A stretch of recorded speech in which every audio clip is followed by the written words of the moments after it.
సుబ్రహ్మణ్యం అనుమానాస్పద మృతిపై వారి తల్లిగారు ఇచ్చిన కంప్లైంట్ మేరకు సస్పీషియస్ డెత్ 174 కింద కేసు రిజిస్టర్ చేయడం జరిగింది.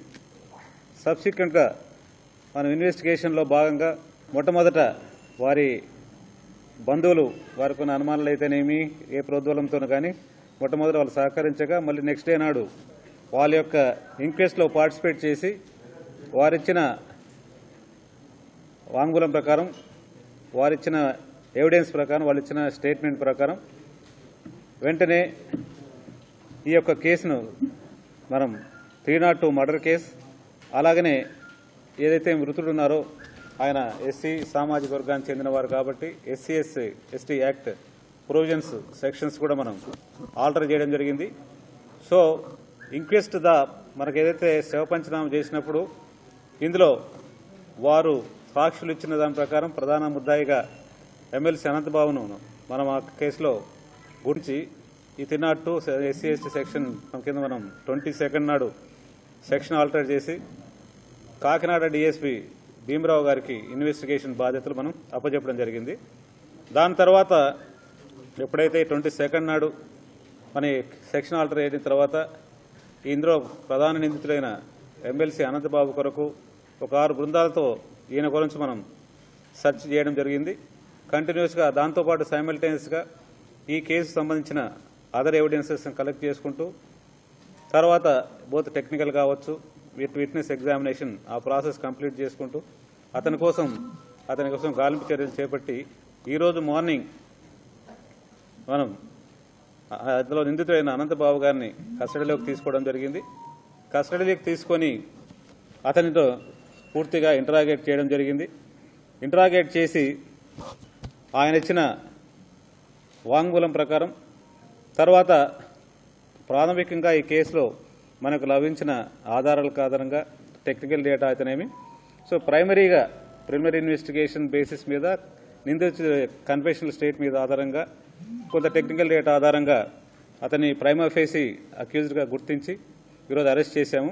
చేసి ఇందాకనే ఈవినింగ్ టైం వైద్య పరీక్షల కొరకు జీజీహెచ్కు తరలించడం జరిగింది. సో అక్కడ వైద్య పరీక్షలు అయిన తర్వాత అదర్ ఫార్మాలిటీస్ వాళ్ళ యొక్క బంధువులకు రక్త సంబంధులకు ఈ అరెస్ట్ యొక్క సమాచారం తెలియజేసి ఇప్పుడు మనం ఫర్దర్ రిమాండ్ కొరకు స్పెషల్ మొబైల్ జడ్జి గారి ముందు ప్రవేశపెట్టడం జరుగుతుంది. సో వారిచ్చిన ఆదేశాల మేరకు వారిచ్చిన రిమాండ్ మేరకు ఎక్కడికి జైలుకు తరలించాలో ఆ జైలుకు మనం తరలించడం జరుగుతుంది ఇన్వెస్టిగేషన్లో భాగంగా. ఈ కేసులో మనకు ఇప్పటివరకు ఉన్న ప్రాథమిక ఇన్వెస్టిగేషన్ ప్రకారం అయితేనేమి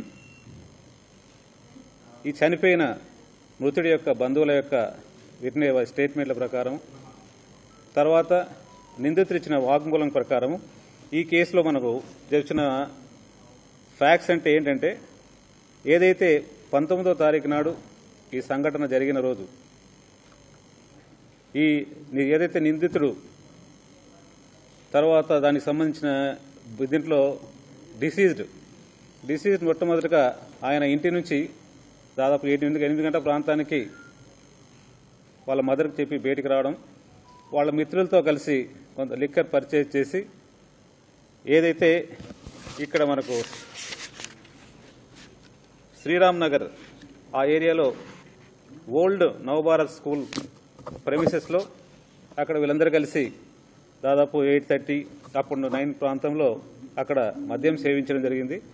సో ఆ మద్యం సేవించి దాదాపు 9 గంటల నుంచి 8:30 9 నుంచి 10-15 ప్రాంతం వరకు అక్కడ మద్యం సేవించిన తర్వాత వాళ్ళు రోడ్డుపైకి వచ్చి అక్కడ ఉన్నప్పుడు అదే సమయంలో ఈ కేసులో నిందితుడైన ఎమ్మెల్సీ అనంతబాబు కారులో అదే రోడ్లో అక్కడికి రావడం, వీళ్ళు అక్కడ ఉండగా వీళ్ళని చూసి అక్కడ వెహికల్ కొద్దిగా ముందుగా ఆపేసి ఆ సుబ్బు అనే అతన్ని ఎవరు చనిపోయిన ఉన్నాడు డిసీజ్డ్ ఉన్నాడో ఆయన్ని పిలిపించి సుబ్బు బాగున్నావా రా అని చెప్పేసి అన్నప్పుడు ఆయన వెహికల్లో ఎక్కినట్లు, ఆ వెహికల్లో ఎక్కిన తర్వాత మిగతా మిత్రులందరూ కూడా అక్కడి నుంచి వెళ్ళిపోయారు. వీళ్ళిద్దరు కలిసి అలాగనే ముందుకు ఆ రోడ్లోనే ముందుకు ట్రావెల్ చేసి తర్వాత అట్లా ముందుగా వెళ్ళేసి మనకు ఈ జన్మభూమి పార్క్ ఏరియా అక్కడ టిఫిన్ కోసం అని చెప్పి వెళ్ళి అక్కడ టిఫిన్ కలెక్ట్ చేసుకున్న తర్వాత సదరు నిందితుడు ఈ డ్రైవర్కు నువ్వు డ్రైవింగ్ చేయని చెప్పేసి ఆయన డ్రైవింగ్ చేంజ్ చేసుకున్న తర్వాత వీళ్ళిద్దరు కలిసి తిరిగి ఈ యొక్క ఎమ్మెల్సీ అనంతబాబు గారి రెసిడెన్స్ మనకు అక్కడ శంకర్ టవర్స్ అని ఉంది శ్రీరామ్నగర్, దాని వైపుకు ఆ యొక్క రెసిడెన్స్ ఏరియా వైపుకు వాళ్ళు మూవ్మెంట్ చేయడం జరిగింది దాదాపు 10:30 ఆ ప్రాంతం వరకు. సో ఆ ప్రాంతం దాంట్లో భాగంగానే ఇతనికి మ్యారేజ్ టైంలో అనంతబాబు గారు అతను ఫైనాన్స్ చేశారు. దాంట్లో భాగంగా ఏదైతే ముద్దాయి ముద్దాయి చనిపోయిన అతను కొంత అమౌంట్ రిటర్న్ చేశారు. ఇంకా 20,000 దాకా రిటర్న్ చేయకపోవడంతో దాని గురించి ఏంటి డబ్బులు ఇవ్వలేదని దానిపైన కూడా వాళ్ళ మధ్య జరిగితే నేను ఇస్తాను అని చెప్పడము.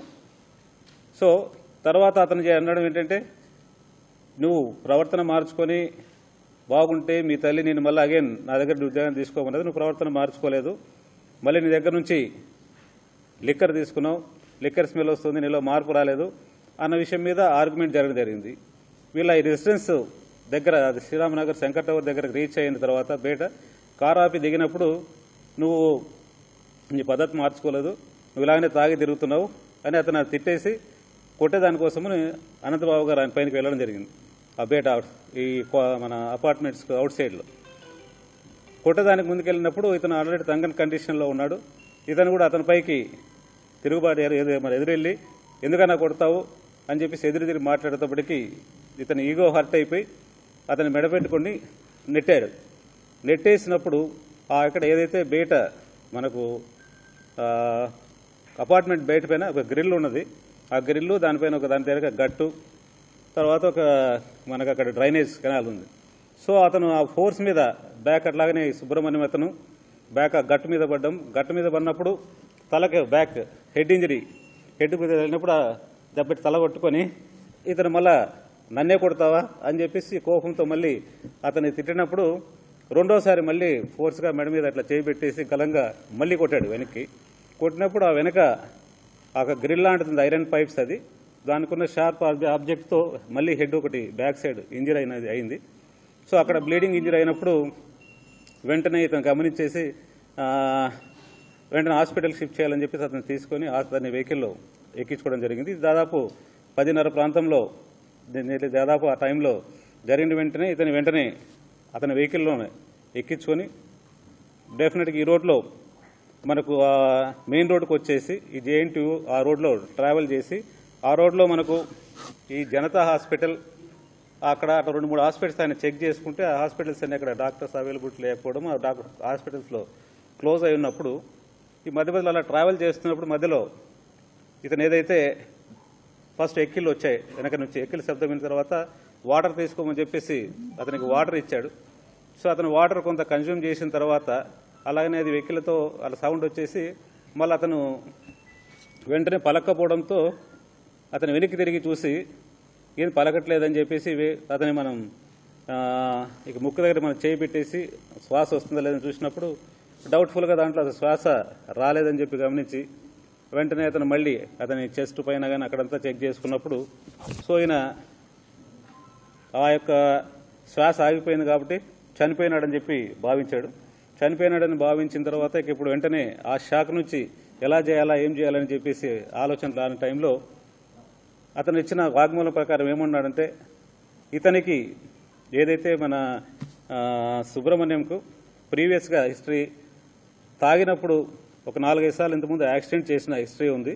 సో తాగిన ప్రతిసారి అతను యాక్సిడెంట్ చేస్తుంటాడు, ప్రతిసారి హాస్పిటల్కి తీసి ట్రీట్మెంట్ ఇప్పించడము, తర్వాత వాళ్ళ ఇంట్లో అప్పచెప్పడం అనేది ఉంది. కాబట్టి మనం యాక్సిడెంట్ అనే స్టోరీ క్రియేట్ చేస్తే వాళ్ళ పేరెంట్స్ కూడా అనుమానం రాదు అనేసి బలమైన నమ్మకంతో అక్కడ ఆ రోడ్లో ఆ మెయిన్ రోడ్లో అట్లా మూవ్మెంట్ చేసుకుంటూ ఆలోచించుకు దీన్ని యాక్సిడెంట్ లాగా మనం క్రియేట్ చేస్తే ఎలాంటి ఇబ్బంది ఉండదని చెప్పేసి అప్పటికప్పుడు ఆయన ఆలోచన చేసి అట్లా ముందుకు ట్రావెల్ చేసి ఈ అల్లూరు సీతారామరాజు జంక్షన్ నుంచి టువర్డ్స్ NFSL ఆ రోడ్లోకి ట్రావెల్ చేశాడు. ట్రావెల్ చేసి అదే రోడ్లో ముందుకు వెళ్ళిన తర్వాత జీ కన్వెన్షన్ సెంటర్ అనే ప్రాంతం ఉంది. ఆ జీ కన్వెన్షన్ సెంటర్ దగ్గర చాలాసేపు అక్కడ ఏమన్నా దాన్ని మన యాక్సిడెంట్గా క్రియేట్ చేస్తానికి అవకాశం ఉందని చూసి అది కాని పక్షంలో అందుకని చెప్పేసి వెంటనే అక్కడంతా కూడా ట్రాఫిక్ మూమెంట్ ఉందని ఇంకా ఫర్దర్ బ్యాక్ వచ్చేసి అక్కడ లోపల డంపింగ్ యార్డ్ ఒకటి ఉన్నది ఆ ప్రాంతంలో. సో ఆ డంపింగ్ యార్డ్ ప్రాంతంలోకి తీసుకెళ్లి ఇది మనం యాక్సిడెంట్గా క్రియేట్ చేయాలంటే బాడీలో ఇంజురీస్ అన్నీ ఉండాలి అనే అతని తలంపుతో అక్కడ నిర్మానుష్యంగా ఉన్న ప్రాంతం ఉంది, ఆ ప్రాంతానికి తీసుకెళ్లడం జరిగింది. సో ఆ ప్రాంతంలో అక్కడే దగ్గరలో అవైలబుల్ ఉన్న చుట్టుపక్కల చూసినప్పుడు అక్కడంతా కూడా ఈ చెత్తా చెదారం, తర్వాత కొంత ఈ కట్ చేసిన ట్రీ బ్రాంచెస్ అవన్నీ ఉన్నాయి. సో అక్కడలో స్టిక్ కలెక్ట్ చేసుకొని ఆ స్టిక్తో ఇది యాక్సిడెంట్గా మనం కన్వర్ట్ చేయాలంటే బాడీలో అన్ని చోట్ల ఇంజరీస్ ఉండాలని చెప్పేసి ఆ బాడీని కింద పడుకోబెట్టి మొత్తం బాడీ కాలుచి మీద, తొడల మీద, చేతుల పైన, అలాగనే వెనక తిరిగి భుజం మీద, వీపు పైన మొత్తం బాడీ మొత్తం అంతా కూడా ఆ కర్రతో అతను దాన్ని కొట్టడం జరిగింది. సో ఆ ఇంజరీస్ బాడీ అంతా ఉంటే అది యాక్సిడెంట్గా మనం చిత్రీకరించడం కరెక్ట్గా ఉంటుందని చెప్పేసి సో ఆ బాడీ మీద అవన్నీ కూడా ఇంజరీస్ చేసి మళ్ళీ అక్కడ అవైలబుల్ ఉన్న కొన్ని రోప్స్ ఉంటే రోప్స్తో అతను కట్టేసి మళ్ళీ వెహికల్లోకి షిఫ్ట్ చేయడానికి ట్రై చేసి వాళ్ళ మొత్తానికి కష్టపడి ఆ వెహికల్లోకి షిఫ్ట్ చేయడం జరిగిందని అతని యొక్క వాంగ్మూలం ద్వారా చెప్పడం జరుగుతుంది. దీని తర్వాత వెంటనే ఆయన అక్కడి నుంచి ఆ వెహికల్ నుంచి రిటర్న్ అవుతూ వారి యొక్క తల్లిదండ్రులకు, డిసీజర్ యొక్క తల్లిదండ్రులకు అరౌండ్ రాత్రి 12:30, 12:50 ఆ ప్రాంతంలో వారి యొక్క తండ్రి గారికి ఫోన్ చేశారు. చేసి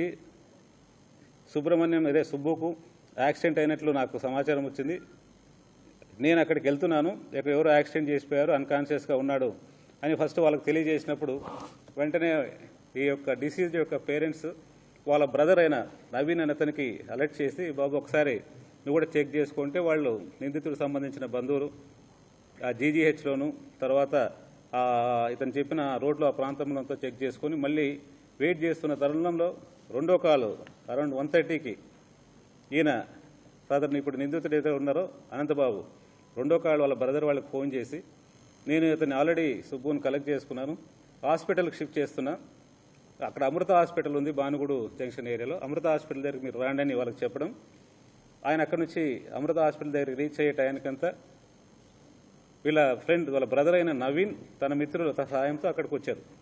వాళ్ళు వచ్చేటప్పటికి వెహికల్ వచ్చింది, ఈ ఏదైతే ఇప్పుడు మనం డెడ్ బాడీ దొరికిన I-20 వెహికల్.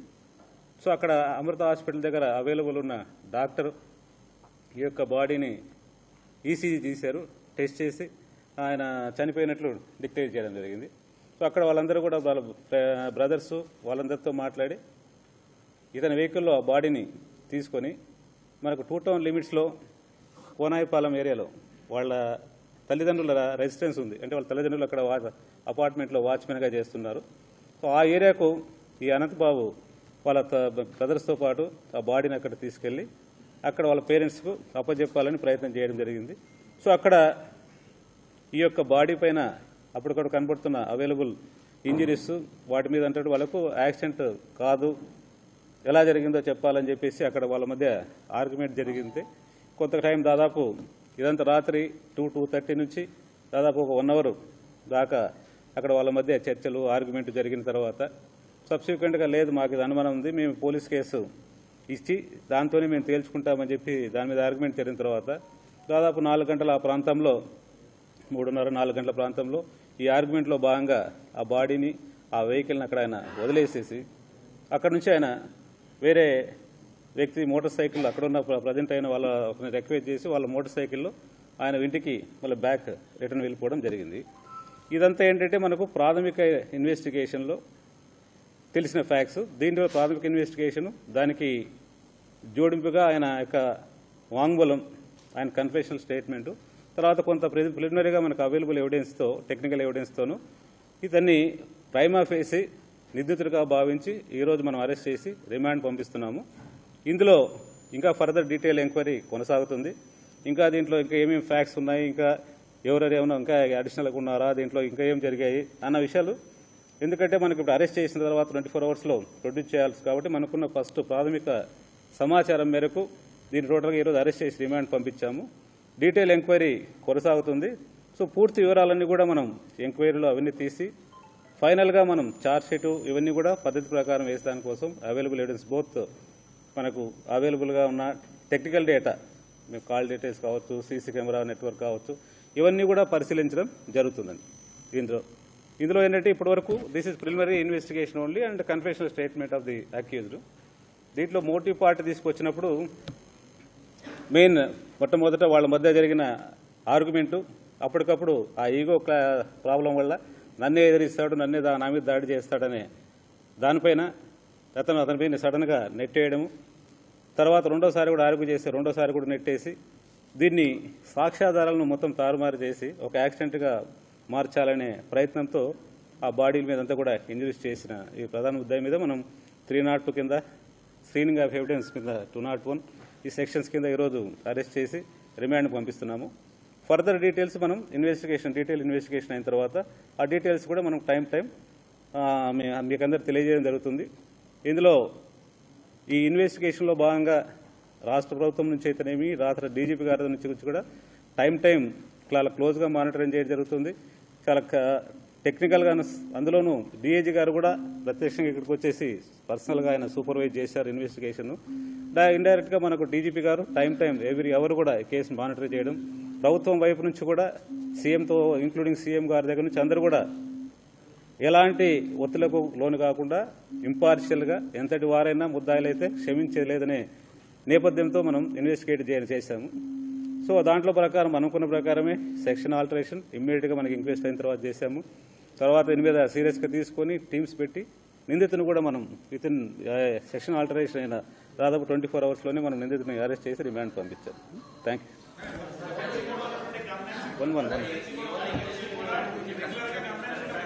ఒకరు వన్ బై వన్ డీటెయిల్ ఇన్వెస్టిగేషన్లో భాగంగా ఇప్పుడు మనకు ఆ ఆధారాలు వచ్చే ఆధారాలను బట్టి అవసరమైతే తప్పకుండా తీసుకుంటాము.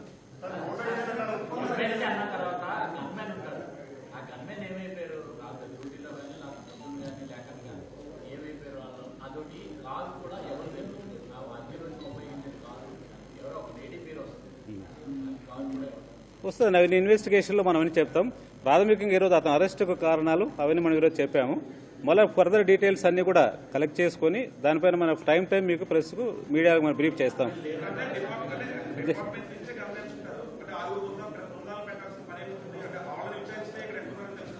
కాదు, case investigation is different. Case investigation కోసం బృందాలు ఉంటాయి. పిఎస్ఓస్ యొక్క ఉన్నారా లేదా వాళ్ళ ఫెయిల్యూర్ పైన డిపార్ట్మెంటల్ యాక్షన్ ఎంక్వైరీ చేస్తాము. తప్పకుండా దాని మీద వాళ్ళ యొక్క ఫెయిల్యూర్ ఉంటే యాక్షన్ తీసుకుంటాం.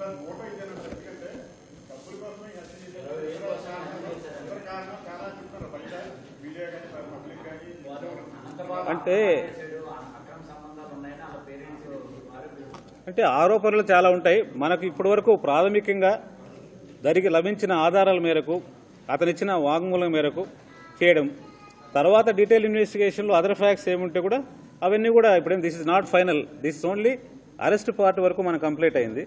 ఫర్దర్ ఇన్వెస్టిగేషన్ కొనసాగుతుంది. ఫర్దర్ ఇన్వెస్టిగేషన్లో వచ్చిన ఫ్యాక్ట్స్ అన్ని కూడా మీకు తెలియజేయడం జరుగుతుంది. ఆయన కన్ఫెషన్లో ఒప్పుకున్నాడు కాబట్టి ఇవాళ ఆమెను అరెస్ట్ చేశాము.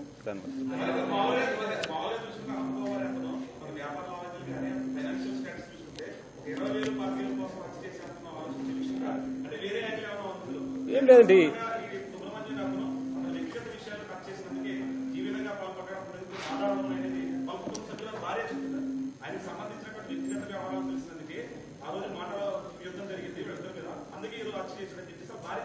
ఇవన్నీ ఆరోపణలు మనకి ఇన్వెస్టిగేషన్లో ఫ్యాక్ట్స్ మీద ఆధారపడుతుంది.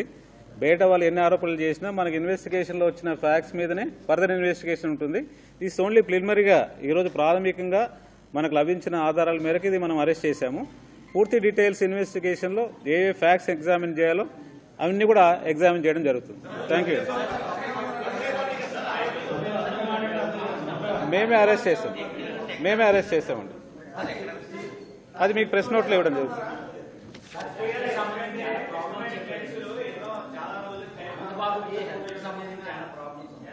అర్థం కాలేదు. అనంతబాబు హెల్త్ సంబంధించిన ప్రాబ్లం నాకు తెలియదు. లేదు, మెడికల్ రిపోర్ట్స్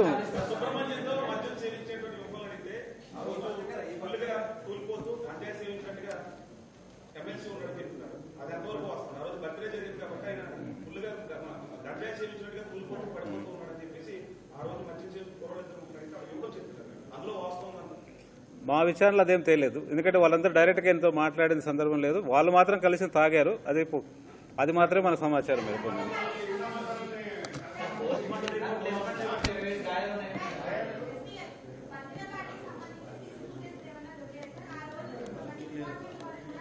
అంటే ఇన్వెస్టిగేషన్ సంబంధించిన ఫ్యాక్ట్స్ అన్ని కూడా మనం వెలికి తీస్తాం.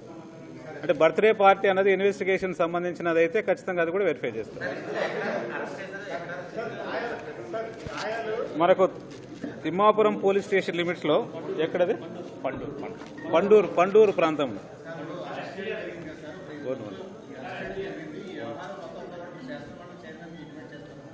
ఆల్రెడీ మన ఇంటిమేషన్ పంపించడం జరిగింది. మొత్తం ఈ కేసు డీటెయిల్స్ కాదు, ఈయన యొక్క మన అరెస్టు వివరాలు, ఈ కేసులో నేరస్తులు, ఈ కేసులో అతన్ని మనం అరెస్ట్ చేశామని ఆ సమాచారం తెలియజేయడం జరుగుతుంది. మళ్ళీ వాళ్ళు ఫర్దర్ డీటెయిల్స్ అడిగితే మనం చెప్తాం. ఒకరు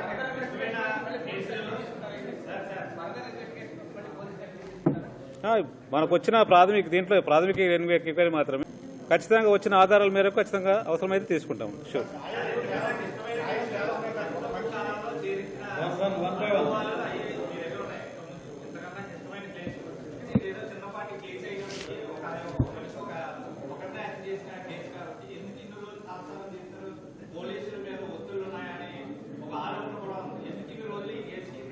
ఏం లేదండి, ఇప్పుడు ఆల్రెడీ ఒకటి ఈ కేసులో చెప్తాను. నో కాదు సార్, ఏం లేదు. 19th నాడు ఎఫ్ఐఆర్ అయింది. వాళ్ళ బంధువుల యొక్క, మీకు ఆ రోజు ఇంతకుముందు ప్రెస్ మీట్లో కూడా చెప్పాను, వాళ్ళ బంధువులు ఫస్ట్ రోజే వచ్చేసి మన ఇంక్వెస్ట్లో కోఆపరేట్ చేసి ఉంటే ఆ రోజే సెక్షన్ ఆల్టరేషన్ అవి జరిగేది. వాళ్ళు మనం కోఆపరేట్ చేయకపోవడము, అలాగే 24 hours దాదాపు 24 hours గడిచిన తర్వాత next day evening time, already evening 6:30, 7 తర్వాత మనం ఇంక్వెస్ట్ కొనసాగించి ఇంక్వెస్ట్ పిఎం అప్పుడు మనం స్పెషల్ పర్మిషన్ చేశాం. ఇంక్వెస్ట్ పిఎం కంప్లీట్ అయిన వెంటనే 22nd నాడు మనం ఖచ్చితంగా ఆ రోజు ఎఫ్ఐఆర్ ఆల్టరేషన్ చేశాము. డిఎస్పీకి అప్పచెప్పిన తర్వాత 24th ఎర్లీ మార్నింగ్, అంటే నాది 24 hours మనం ఈ కేసులో దాదాపు మనం దీంట్లో తాత్సారము డేస్ టుగెదర్ జరగలేదు. ఇట్స్ ఆల్మోస్ట్ 1 day మనం అరెస్ట్ చేసి రిమాండ్ కూడా పంపిస్తున్నాం.